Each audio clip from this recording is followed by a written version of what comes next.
Hey guys, it's your V, and as promised, this week's video blog is going to be on my health and wellness journey. I just want to rewind back into time and really break down why I started working out and started taking better care of myself. Um, I had just came out of a bad breakup with my first love, first everything. We were high school sweethearts, and I just remember being in a really, really low point of my life. I was having a lot of family issues. I was having problems at home, and then on top of that, I felt like he was my escape, and then now he was leaving me too. And I remember when we first broke up, I turned to very, very bad, unhealthy things as far as coping. And I was abusing my body. I was literally trying to numb the pain and not think about him at all. Um, it was one day I was at my cousin Jessica's wedding, and I was sitting with my cousin Tanya, and we were looking into the our reflection through the window, and I was the biggest I'd ever been in my life. I was a size 24, 26. And I just felt so disgusted with myself. I had no self-worth at all whatsoever.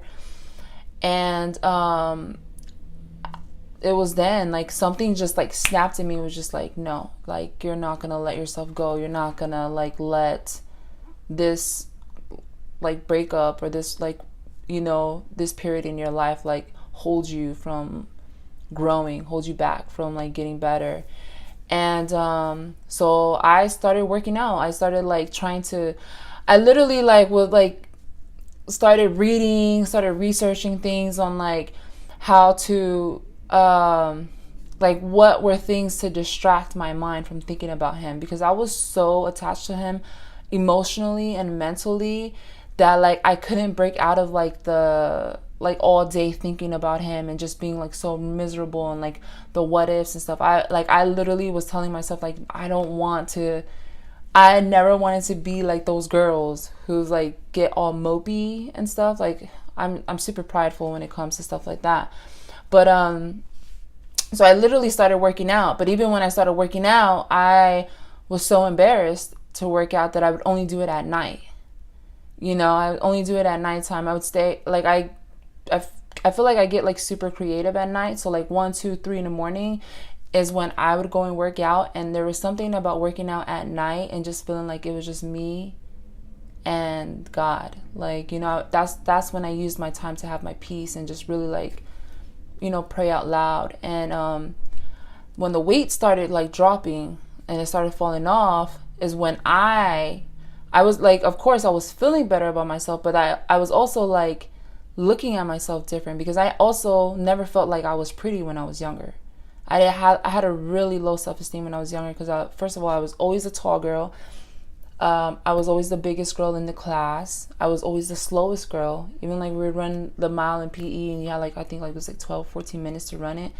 I never made it in that time, and I would be so proud of myself if I ever did. I think I probably 3 times ever I ran it below 14 minutes. But literally I when you're growing up and you're different from the rest of the kids, already you don't know how to process that. And then yes, it does happen at home, but sometimes even at home you don't get that encouragement, or you don't get the reassurance.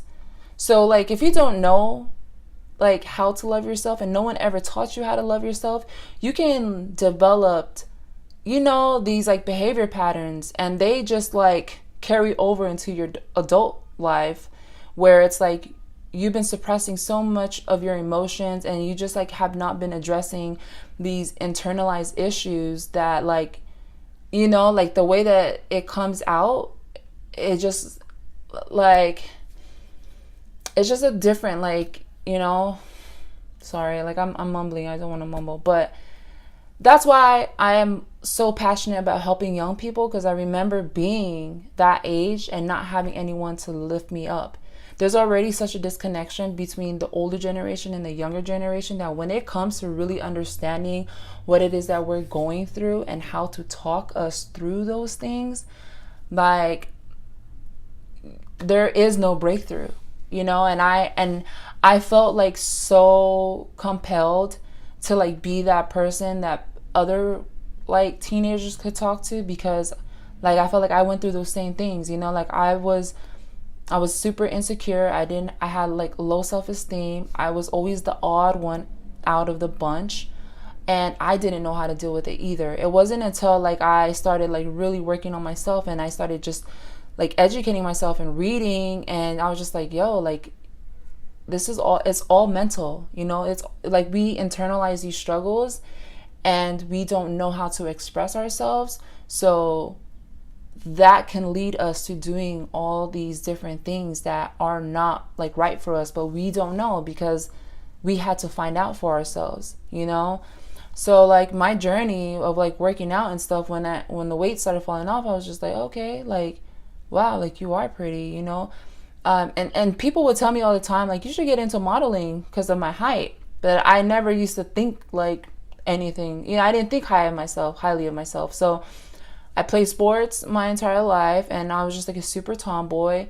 And I remember thinking like, man, like I should use my height. Like, you know, for sports I was using my height, so maybe I should like take advantage. And then I started going into the modeling thing. So it's like me losing weight to be a model or to like please anyone in society, like, it has nothing to do with that. I literally just wanted to prove a point to my ex, first of all. Like, I had this whole like idea that like, oh yeah, I'm gonna make him miss me, and he's gonna, you know, it's gonna be the best thing he ever had in his life, you know. And but from then on, it got like so much more deeper for me, because I was just like, wow, like, you know, I was learning to be emotionally independent. You know, I didn't need someone to love me. I had developed such a strong and committed love for myself and my overall well-being that like I just felt so good. And you know, and then I started diving into like all these different projects and like getting more creative. So that's also, I feel like when we are monitoring like our physical health and like the energy that we're putting into our bodies, we get more out of that as far as like, you know, like in being more ambitious and being more driven, being more determined. You expand your way of thinking and your perspective. Like, you're walking around and you're like happier, you know, you feel better already. So like your energy is amplified off of that, and everyone else feels it too, because energy doesn't lie, vibes don't lie at all. So when I started to realize that, and I started adopting that whole way of thinking, like, you know, as long as I'm working on myself, even if there are things about myself that I don't like and I'm super self-conscious, like, the only thing I can do is try to get better. You know, that's the only thing I had control over. And I felt like as long as I was doing the best of my abilities, then no one can like knock me. No one can say anything about my height. Like, no one can say anything about my weight, is because I'm the one that works on myself. I know how it feels. Trust me. Like, you know, it's like, you don't got to remind me about what my flaws are. I'm the one, I know firsthand what my flaws are. But what I will remind you is that I'm also the one who validates myself. I am also the one who is like owning my truth, and I'm being responsible, or, you know, being accountable for the things that I can work on and what I do have the power to improve on. And that's when it all started for me. From then on, you know, I was also like I said, I was educating myself on like my health, and like I remember taking a speech class, and we had to write a persuasive paper, and like my topic was about the factory farms in the US. And just that alone expanded my mind even more. And that's when I really like started considering becoming a vegetarian. I even did like a 30-day juice cleanse with no solids. It was from the documentaries I was watching. And, you know, I just wanted to have like an overall like I wanted to be enlightened and have a spiritual awakening, but also like reset my entire mind, body, and spirit, so that I have more clarity on the things that I wanted, and I was also thinking about longevity and like the quality of my livelihood. Like my dad is a cancer survivor, and my mom was hit by a drunk driver. She had to have 7 surgeries from the waist down, and it took her about maybe a year and a half, 2 years to like fully recover where she can walk again. And even to this day, she still has like certain issues when the seasons change. They're not all the way. My dad is also like a diabetic. It was just so many different things that like growing up, when you see these things, it's just like you want to take better care of yourself. Like you want to get to a point where it's like where you're not so dependent on medicine to help you feel better. You know that you can make yourself feel better. And so I just adopted this whole mentality of wanting to like live a healthier lifestyle, just so that I can be able to like keep up with the rest of the world and be able to like do all these fun, amazing things and not have to worry about my health holding me back from doing those things.